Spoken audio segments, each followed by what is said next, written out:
बाजार बोलता है इसमें एफ आई का डेटा देख लेते हैं एक बार कि फ्राइडे को क्या पोजीशंस थी एफ आई की। तो एफ माल बेचकर ही गए थे इंडियन मार्केट में, और उसका एक इम्पैक्ट है। लेकिन इतनी इंटेंस उनकी सेलिंग नहीं थी।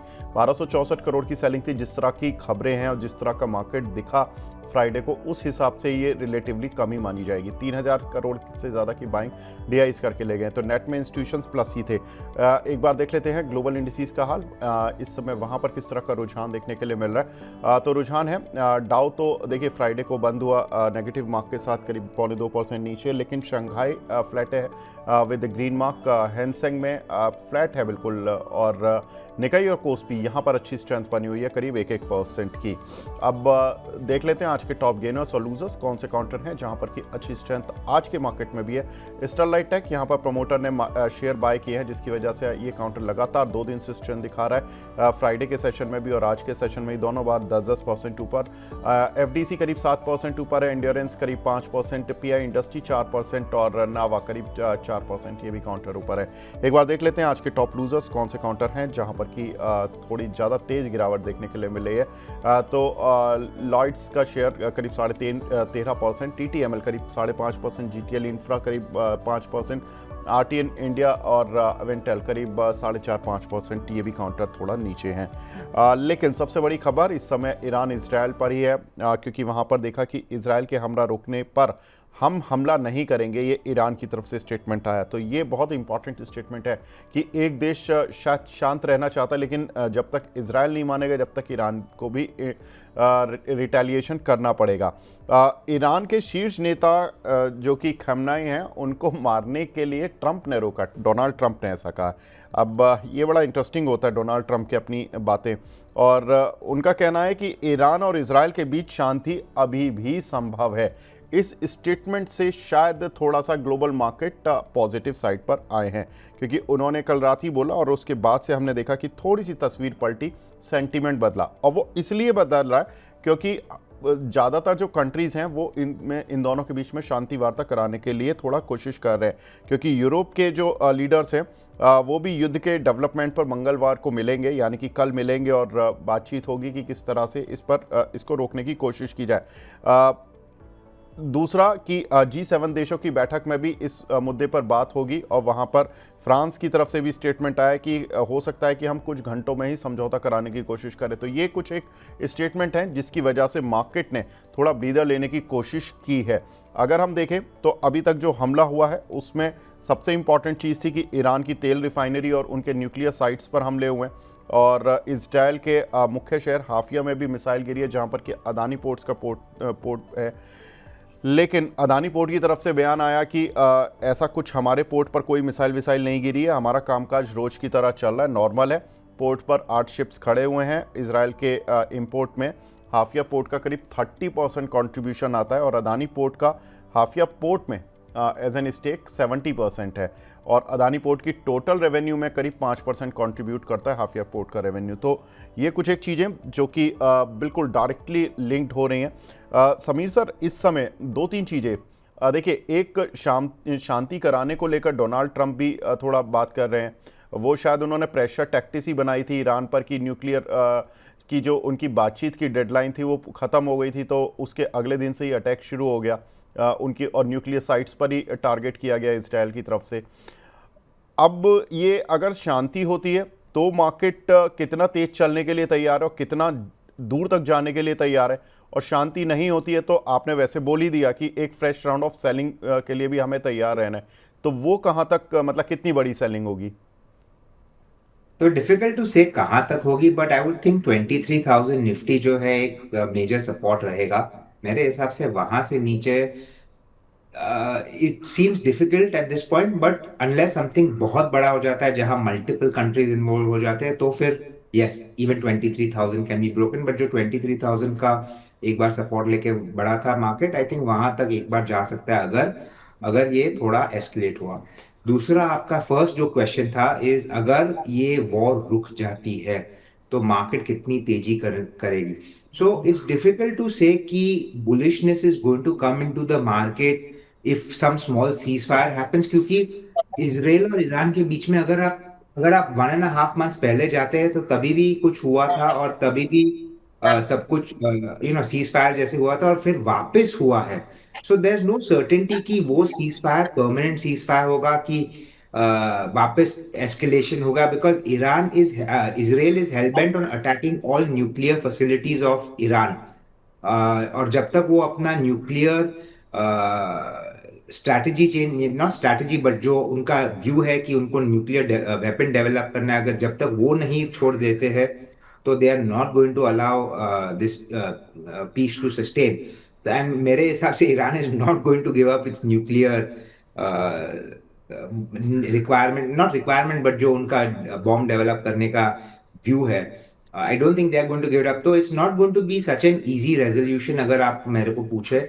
सो I would not be as positive on the market, और अगर सीज फायर भी होता है तो may be the market can rally up to 25-200, जो जहां पे पहले भी रेजिस्टेंसेस काफी आ रहे थे। I don't see the Nifty being able to break 25,200 on the upside, तो मेरा व्यू ज्यादा कॉशियस पे है rather than being bullish on the market. ठीक है। तो अगर सीज फायर होता भी है तो 25,200 तक सर को लगता है कि यहाँ तक निफ्टी आ सकता है। लेकिन अगर युद्ध के हालात काफ़ी ख़राब होते हैं तो 23,000 भी देखने के लिए मिल सकता है। लेकिन एक जो इम्पॉर्टेंट स्टॉक अदानी पोर्ट्स का, जहाँ पर कि उनके सीएफओ का बयान आ गया। देखिए, इस समय यही एक अच्छी चीज़ है कि किसी भी कंपनी के पर अगर कोई प्रॉब्लम की बात आती है, अनसर्टेनिटी होती है जो लोगों को नहीं पता, तो कंपनी क्लैरिफाई तुरंत ही कर रही है, और अदानी पोर्ट्स ने तुरंत ही कर दिया। एक अच्छी चीज़ थी, क्योंकि वीकेंड में इस तरह की खबर आई कि उनका जो हाफिया शहर है, वहाँ पर जो बड़ा पोर्ट है हाफिया पोर्ट, वहाँ पर काफ़ी बड़ा हमला हुआ है। तो अदानी पोर्ट्स ने बोल दिया कि हमारे पोर्ट पर कोई दिक्कत नहीं है, वहाँ पर एक बिल्डिंग पर अटैक हुआ था, जिसकी वजह से वहाँ पर जो भी डैमेज हुआ है वो बिल्डिंग में हुआ है, हमारे पोर्ट पर कुछ नहीं हुआ। अंशुल भाई, अदानी पोर्ट्स कैसा लग रहा है? क्योंकि मार्केट में लोग डर रहे थे कि मंडे की ओपनिंग अदानी पोर्ट्स के लिए अच्छी नहीं होगी, लेकिन जो क्लैरिफिकेशन आया वो ब्रीदर था बहुत बड़ा। अभी क्या लग रहा है सर? अदानी पोर्ट हमने डिस्कस किया था, 1485 का टारगेट 1485 के आसपास हाई बना है। 1486-75 टारगेट डन किया, तो ये उसकी प्रॉफिट बुकिंग है। 1309 जब तक प्रोटेक्टेड है अदानी पोर्ट में, आप मान के चल सकते हैं कि ऑल टाइम हाई आएगा। फ्रेश बाइंग करना है तो अभी एविडेंस का वेट करना है, या फिर 1485 के ब्रेकआउट के बाद बाई करना है। फिलहाल फ्रेश बाइंग नहीं बनती है, टिप्स पे कहीं एविडेंस मिले या 1485 का ब्रेकआउट बने, दोनों केस में बाई ही बनेगा, सेलिंग तो कहीं से भी नहीं दिख रही है। ठीक है। समीर सर, जिस तरह का माहौल बन रहा है, ऐसे में एक युद्ध शांत नहीं होता, दूसरा शुरू हो जाता है। तो ये एक डिफेंस कंपनियों के लिए किस तरह का आउटलुक क्रिएट कर रहा है? क्योंकि जैसे ही लगता है कि डिफेंस कंपनियों में काफ़ी मूव आ गया है, अब इनको शायद बेच लेना चाहिए, ओवर वैल्यूड है, तुरंत ही एक युद्ध शुरू हो जाता है। फिर लगता है कि इनका आउटलुक तो ख़राब होने वाला ही नहीं लग रहा है, क्योंकि डिफेंस के इक्विपमेंट की डिमांड बढ़ती ही रहेगी। सर, कैसे देख रहे हैं डिफेंस कंपनीज को? जी बिल्कुल विवेक जी, डिफेंस की आउटलुक नहीं, अगर war, let's assume cease fire आ भी जाता है और अगर कुछ और न्यू डेवलपमेंट भी नहीं आता है, आई थिंक जो मिलिट्रीज है globally, India specially also are going to constantly try to increase its defence equipment, defence material और अपग्रेडेशन, ये सब तो ये चालू रहना है। So order flow is going to be great over the next many years for ये सब डिफेंस कंपनीज। प्रॉब्लम क्या हो रहा है, जो आपने आपके खुद के स्टेटमेंट में कहा कि जब वैल्यूएशन इतने बढ़ गए तो आपको लगा था कि थोड़ा प्रॉफिट बुकिंग करना चाहिए, मेरे हिसाब से वो आएगा, वो प्रॉफिट बुकिंग आएगा, because at the end of the day everything is good at a particular price. जो आप स्टॉक्स देखते हैं, अगर आप देखें तो the stocks are given 60-70 and some stocks has 100% rallies also over the last 1.5 months, और valuations are again back to well above 40, 50, 70 times earnings for some of these companies. तो वो सस्टेनेबल नहीं रहेंगे, ग्रोथ रहेगा, बट ये सब ज्यादातर अगर आप देखें, बीईएल का शायद थोड़ा उतना लॉन्ग टर्म प्रोजेक्ट्स नहीं रहते जितने कि शिप बिल्डिंग कंपनीज के या एचएएल के रहते। these are very very long gestation period projects, तो by the time the order comes, the execution happens, काफी हो जाता है। and if something doesn't work out properly, अगर समझो कि एचएएल के केस में इंजन नहीं आता है टाइम पे, या फिर कुछ और इश्यूज हो जाते हैं in the manufacturing process, then वो सेल्स नंबर्स अचीव अगर नहीं कर पाते हैं, then the valuations will look even higher stretched. तो माय व्यू इज कि ऑर्डर्स विल फ्लो, धंधा अच्छा रहेगा उनका, पर वैल्यूएशंस बहुत स्ट्रेच हो चुके हैं. You don't want to be the last fool holding the stock और बाइंग द स्टॉक. मेरा पर्सनल एडवाइस है, book profits where valuations have moved up far more than justification. ठीक है. अब देखिए, ईरान और इसराइल के बीच में जो युद्ध चल रहा है उसमें कुछ एक कंपनीज पर फोकस कर लेते हैं जिनका एक्सपोजर ईरान में भी है और इसराइल में भी है. Indian companies. पहले इसराइल से शुरू करते हैं. Adani Ports, as we have discuss की, वहाँ पर हाफिया पोर्ट उनके पास है. सन फार्मा की जो सब्सिडी है उसका एक्सपोजर है इसराइल में. डॉक्टर रेड्डीज, कल्याण ज्वेलर और टाइटन, इन सभी का एक्सपोजर है इसराइल में. TCS, विप्रो, इन्फोसिस, इनका भी एक्सपोजर है बट ज़्यादा बड़ा नहीं है, इसलिए ज़्यादा इम्पैक्ट भी नहीं है. SBI और L&T, इनका भी एक्सपोजर है. लेकिन सबसे बड़ा जो एक्सपोजर है वो अदानी पोर्ट और सन फार्मा का ही कहा जा सकता है, जो कि डायरेक्ट एक्सपोजर है. ये कुछ एक कंपनीज जो कि इसराइल में एक्सपोजर रखती हैं. अब बात करते हैं ईरान में एक्सपोजर की. कौन सी ऐसी इंडियन कंपनीज हैं जिनका कि ईरान में एक्सपोजर है? तो SR oil, ONGC, Tata steel, SBI, KRBL, LT foods and Harrison Malayalam, ये जो राइट साइड पर जो चावल और चाय की कंपनियां ये एक्सपोर्ट करती हैं. और अब थोड़ा ही एक्सपोर्ट रह गया, इस पर भी विस्तार से बात करेंगे. लेकिन ONGC की जो मेन आर्म है, ONGC विदेश, उनका एक चाबहार पोर्ट जो जहां पर कि एक बड़ा इन्वेस्टमेंट लगा हुआ है वो है. टाटा स्टील का एक छोटा सा मतलब छोटा एक माल सप्लाई होता है. SBI का एक बहुत ही छोटा एक्सपोजर है ईरान में, तो इतना बड़ा एक्सपोजर तो नहीं है. अंशुल भाई, इनमें से कोई कंपनी समझ आ रही है? देखिए, आपदा में अवसर हमें ढूंढने की आदत है. कोई ऐसा काउंटर लग रहा है आपको इन सभी में कि इसमें यहाँ पर फायदा देगा, या कोई ऐसा काउंटर लग रहा है जो कि अभी गिरा नहीं है, हो सकता है कि गिर जाए? टाटा स्टील देगा 142 के आसपास बेहतरीन अपॉर्चुनिटी, और L&T फूड में डेवलप हो रहा है, अभी डेवलपमेंट कंप्लीट नहीं हुआ है, तो L&T फूड मेरी वॉच लिस्ट में जरूर है. डेवलपमेंट कंप्लीट होने के बाद में बाई करूंगा. ठीक है. तो LT फूड और टाटा स्टील यहाँ पर थोड़ा सा लग रहा है. समीर सर, आपको कहीं किसी सेक्टर पर हैंगओवर या आपको कुछ लगता है कि अपॉर्चुनिटी है? चलो ठीक है, लड़ाई हो गई, ठीक है, कोई बात नहीं, लेकिन खाने पीने की चीज़ों की तो ज़रूरत पड़ती ही होगी युद्ध में भी. तो क्या चावल कंपनीज या चाय कंपनीज, इन पे पॉजिटिव सोचना चाहिए या इनको नेगेटिव सोचना चाहिए? समीर सर, प्लीज प्लीज, मुझे लगा आप अनम्यूट नहीं कर पाए सर, प्लीज कंटिन्यू. नहीं, आई वाज सेइंग मैं I would neither hold a very positive या वेरी बहुत ज्यादा नेगेटिव व्यू भी नहीं रखूंगा, फॉर द सिंपल रीजन कि जो उनका एक्सपोजर्स ईरान या फिर वो सब रीजन्स में है is very small as a percentage of overall sales. So let us assume कि वॉर एस्केलेट भी होता है तो may be temporary cash flows में थोड़ा इफेक्ट आ सकता है या फिर एक्सपोर्ट स्लो डाउन कर सकते हैं, बट वो अपना मटेरियल कहाँ पे डाइवर्ट भी कर सकते हैं. So I would not have a very negative view on these companies जहाँ पे exposure छोटा है. Generally we as a principle we try not to make investments based on events क्योंकि हम fundamental analyst हैं, right? तो we want to see कि long term growth prospects for companies are good. तो अभी भी हमारा focus वहाँ पे ही रहता है. So as much as the noise is on Israel and Iran, मेरे हिसाब से ये जो अगर कंटिन्यू भी होता है तो this will throw up an opportunity to find companies which don't have too much to do with any of these things, जो इंडिया स्पेसिफिक फोकस्ड रहते हैं, और वहां पे इन्वेस्टमेंट करने का आपको अपॉर्चुनिटी मिलेगा. सो अगर ये एस्केलेट भी होता है, I think there will be more opportunities created for companies here, and though should be looked at rather than focusing on कि अगर ठीक है LT फूड्स का थोड़ा सा एक्सपोर्ट इम्पैक्ट होता है तो उनको वो ट्रेडर्स के लिए अच्छा रहता है, but not for long term investors. We continue to believe long term investing is the way to create money. Trading is transfer of wealth.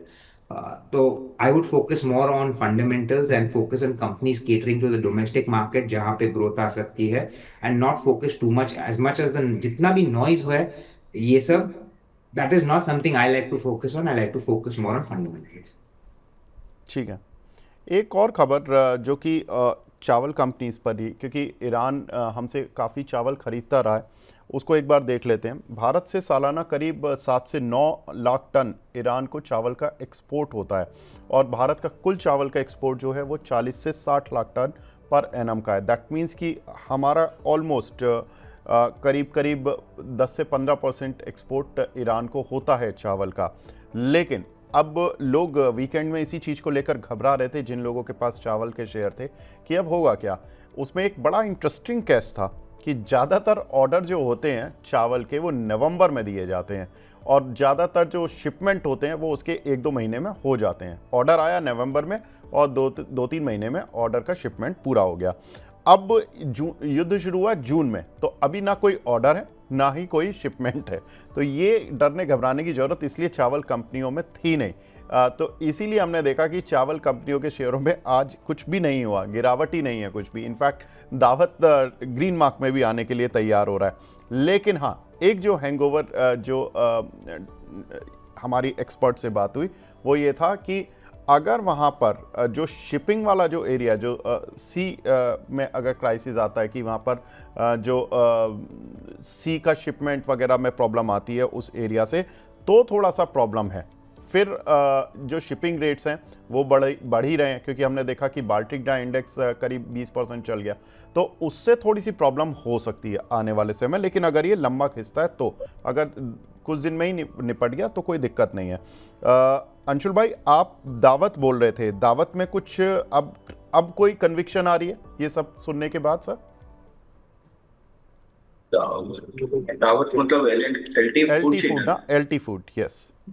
LT food में तो वो बना है पूरा कैपिटल पैटर्न का ब्रेकआउट है 175 दिन का, उसी को रिटेस्ट कर रहा है।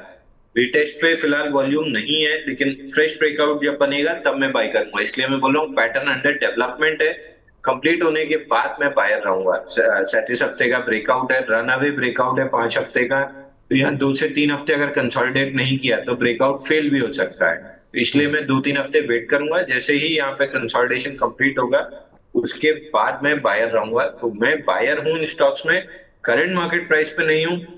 केआरबीएल 381 का मेजर रेजिस्टेंस था, उसको कंप्लीट किया है, एलटी फूड ब्रेकआउट लेके सस्टेन कर रहा है। तो मैं 2-3 हफ्ते कंसोलिडेशन का वेट कर रहा हूँ, जैसे वो कंप्लीट होगा, लॉन्च पैड रेडी हो जाएगा, उसके बाद मैं बायर रहूंगा। मैं इन स्टॉक्स में सेलर नहीं हूँ, बायर हूँ, बट पैटर्न कंप्लीट होने के बाद।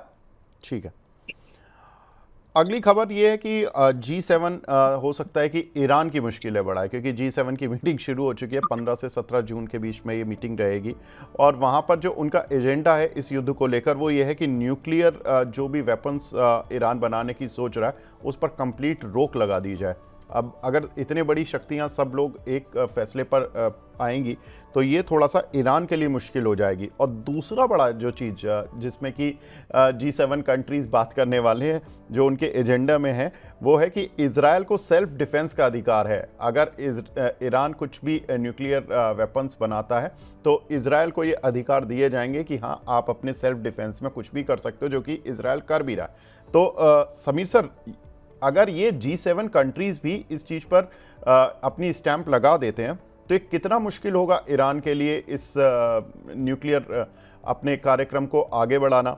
और अगर वो कोशिश भी करता है, क्योंकि उनके टॉप लीडर्स घर में ही मारे जा रहे हैं, घर में भी वो सुरक्षित नहीं है, और उनकी आर्मी के टॉप लीडर्स, मतलब एक आता है दूसरे को पहले को उड़ा देते, फिर दूसरा आता है दूसरे को उड़ा देते, इस तरह से सिचुएशन चल रही है।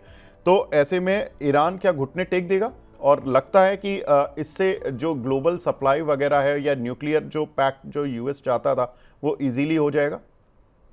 तो Vivek ji, I wish I was that smart that I could tell whether ये हो सकता था कि Iran will not be able to do it. But आप एक चीज सोचिए, इतने सालों से the US has sanctioned Iran कि you will not do this nuclear development of this missile और ये सब, बट वो लोग छोड़ नहीं रहे। तो obviously is not going to be कि वो लोग ओवरनाइट, क्योंकि G7 ने एक अनाउंसमेंट किया तो ऐसे ही छोड़ देंगे मेरे हिसाब से। But that is what I take.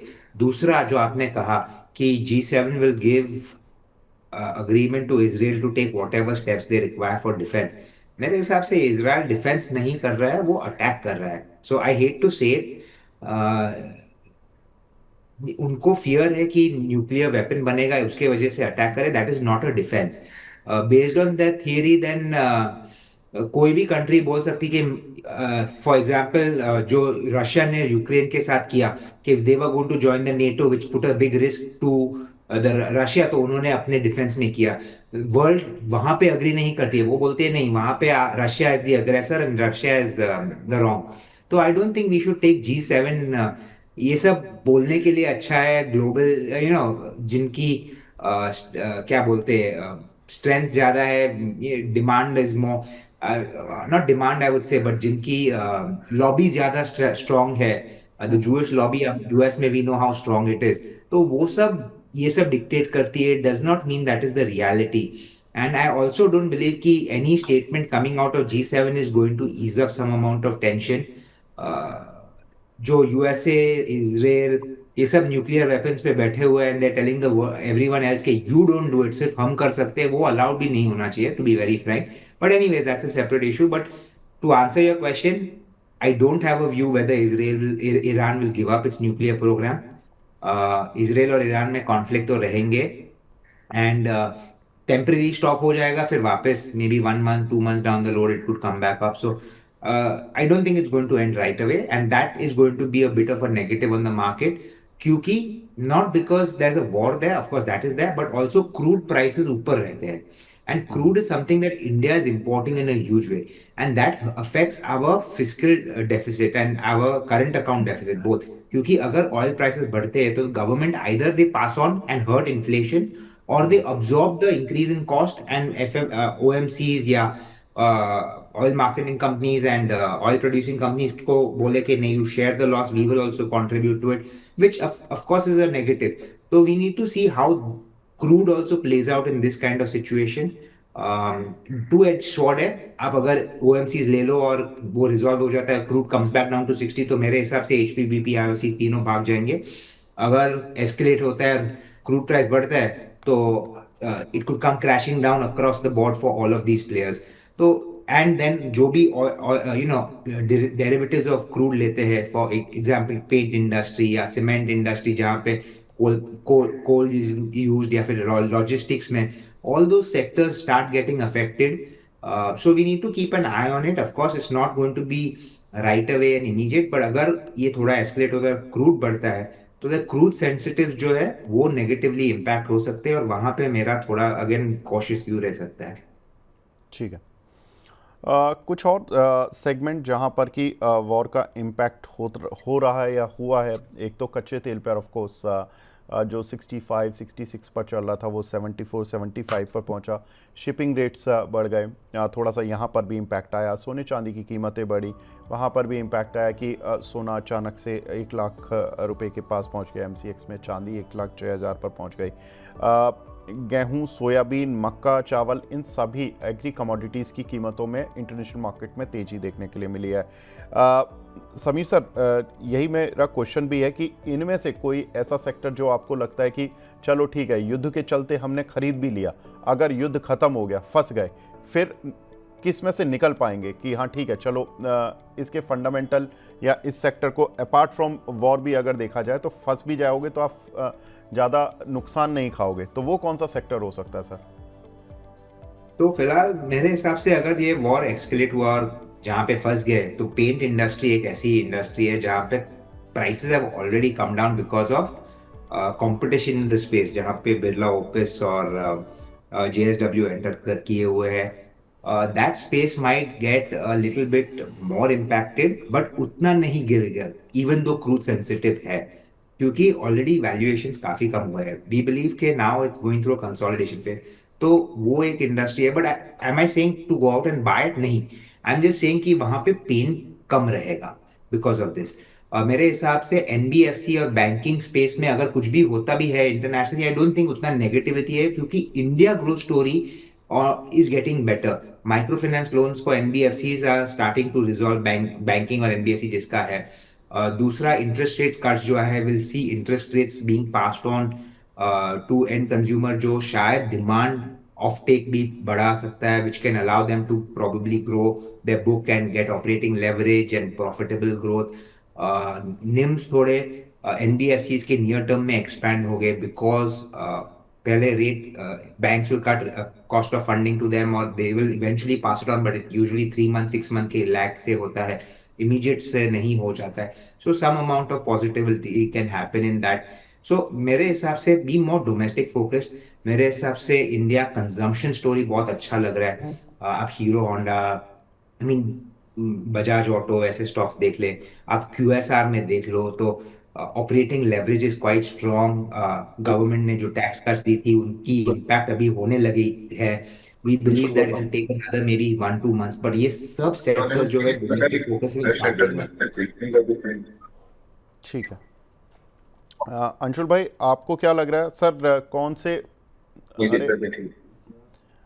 Anshul जी, आपको क्या लग रहा है सर, कौन से सेक्टर हैं जहां पर कि आपको थोड़ा सा शिपिंग में या ऑयल मार्केटिंग कंपनीज में या गोल्ड फाइनेंस कंपनीज में, ज्वेलरी कंपनीज में, या चावल ऑलरेडी वी हैव डिस्कस, तो उसको नहीं बात करूंगा मैं. तो ये 3-4 सेक्टर्स में आपको कौन से काउंटर लग रहे हैं जो चार्ट पर ठीक लग रहे हैं या खराब लग रहे हैं? सर, ट्रेडर के लिए चावल कंपनी में ट्रेड डेवलप हो रहे हैं. इन्वेस्टर्स के लिए वही HPCL, IOCL, BPCL है. क्रूड में इतनी घबराने की कोई जरूरत नहीं है. क्रूड आपको याद होगा बिफोर लास्ट वीक हमने डिस्कस भी किया था कि वीकली पे जो सेलिंग बार थी $64.41 की, उसके ऊपर आके 2 जून वाले हफ्ते में क्लोजिंग आई है क्रूड में. तो शॉर्ट्स ट्रैप है, इनकी कवरिंग 71 तक आएगी. 71 को स्लाइस थ्रू किया है, न्यूज साथ में आ गई है तो ऊपर चला गया है. बट जब तक $78.1 के ऊपर क्लोजिंग नहीं आती है क्रूड ऑयल फ्यूचर्स की, तब तक कोई बड़ी तेजी नहीं है. केवल शॉर्ट कवरिंग है, उसको स्वीप करेगा और वापस नीचे आ जाएगा. तो मेरा व्यू तब चेंज होगा क्रूड ऑयल पे जब $78-80 के ऊपर जाके क्लोजिंग करना और सस्टेनेबल क्लोजिंग करना चालू करेगा. तो HPCL, IOCL, BPCL investors trader फिर ढूंढ रहे हैं. इन्वेस्टर्स के लिए बाइंग अपॉर्चुनिटी है. धीरे धीरे मंथली वीकली SIP करके छोड़ दीजिए, कोई दिक्कत नहीं रहेगी. दूसरा IT में फिर मैं ईरान इराक इस न्यूज को नहीं जोड़ रहा हूँ, बट ऑटो सेक्टर में कंसोलिडेशन अच्छा है. इसमें नेक्स्ट राउंड बाइंग आएगी. IT में ब्रेकआउट आ चुका है, 3800 के ऊपर सस्टेन कर रहा है, तो इसमें तेजी रहेगी. मेटल में थोड़ी बहुत तेजी डेवलप हो रही है. FMCG में ब्रेकडाउन दिख रहा है. तो इन सेक्टर्स में ब्रॉडली मेरा ट्रेडिंग का व्यू रहेगा. इनमें जैसे जैसे अपॉर्चुनिटी बनती जाएगी ट्रेड करता जाऊंगा. ठीक है. एक और खबर सर इम्पॉर्टेंट, जो कि MSCI इंडेक्स में कुछ बदलाव हो सकते हैं. 27 अगस्त से ये चेंजेस इफेक्टिव होने वाले हैं. 7 अगस्त को इनकी घोषणा होगी, लेकिन मार्केट पहले से ही डिस्काउंट करने लगता है. 4 इंडियन कंपनीज को इसमें जगह मिल सकती है, जिन में करीब $850 मिलियन का FIs इनफ्लो आ सकता है. एक बार वो देख लेते हैं वो कौन सी 4 कंपनीज हैं जहां पर कि इस तरह का इनफ्लो देखने के लिए मिलेगा. तो इसमें देखिए स्विगी है टॉप पर, और हिताची एनर्जी, मझगांव डॉक और वारी एनर्जीज. इन चारों में हो सकता है कि यहाँ पर FIs फ्लो आता हुआ दिखाई दे अगर वो MSCI में इंक्लूड हो जाती हैं. समीर सर, इन चारों कंपनीज में आपको लगता है कि इन लेवल्स पर कोई कंपनी है जो कि थोड़ा ठीक है और इसमें पोजीशन बनाई जा सकती है? क्योंकि by the rumour cell the news वाली कहानी है. तो अभी तो मतलब एक न्यूज़ डेवलप हो रही है. जब न्यूज़ पूरी तरह से क्लियर हो जाएगी कि MSCI बोल ही देगा कि हाँ हमने शामिल कर लिया, तब सेल कर लें. इतना है एक्सपोजर किसी कंपनी में बनाने लायक कोई कंपनी है आपको लगता है? तो एक कंपनी जहाँ पे हमारा खुद का एक्सपोजर्स भी है और हमारे क्लाइंट्स को भी दिलवाया है, वो है स्विगी. स्विगी इज अगेन ये न्यू एज कंपनी जहाँ पे भी बिलीव की जो ऑपरेटिंग लेवरेज इतने स्ट्रांग रहते हैं, once they finish setting up, अभी finish तो setting up नहीं, but once they scale up their dark stores and they start becoming EBITDA neutral, तो मेरे हिसाब से जो losses कर रहे हैं वो कम हो जाएंगे. And then what you will see is the food services business will also see an uptick जहाँ पे profitability आ जाएगी. Then people will start re-rating Swiggy. Swiggy has seen huge correction from 540 odd levels to 350. ये IPO price के आजू बाजू ही फिलहाल चल रहा है. तो that is one of the counters that we think okay. Am I investing only because MSCI में आ रहा है? जी नहीं, I am looking it from a long term 3 to 5 year view. मेरे हिसाब से दीज काउंटर्स, जोमैटो यानी कि इटर्नल जो अभी हो चुका है, स्विगी, ये न्यू एज कंपनीज जो है, नजारा टेक, ऑफ कोर्स नजारा तो काफी run up, but these new age companies which have low upfront capital requirement and huge operating leverages will be something that will do well over the next 5-7 years. and I would be investing in them again. I said not because of MSCI.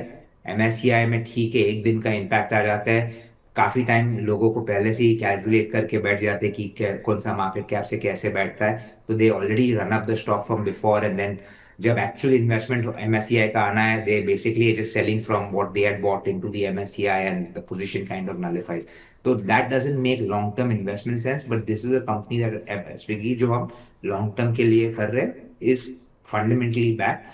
वारी एनर्जीज जो दूसरी है, we are quite positive on solar companies. Vari, unfortunately, valuations बहुत expensive है, and there is some amount of risk because we believe कि solar cells के prices कम होंगे, तो if that happens then जो Vari Energies का exposure for manufacturing solar cells है, वहाँ पे margin थोड़ा contract हो सकता है. But we feel there are other companies, KPI Green और Sterling and Wilson Solar, हम आपके चैनल पे काफी पहले भी बोले हैं, which are pure companies that set up these solar parks. They will stand to benefit in either way because of the increased demand of solar requirement in India. Plus, unka business does not require them to make these panels and all where the hurt comes. But agar prices come hote hai, to for them it becomes better, cheaper, and more profitable to set up these parks. ठीक. तो ये कुछ एक counter जिन पर की focus भी करना है और जिन पर कि आपको पोजीशन भी बना सकते हैं. समीर सर, थोड़ा टाइम एक्सटेंड हुआ, I am sorry, but thank you so much for joining in sir. Thank you. Thank you.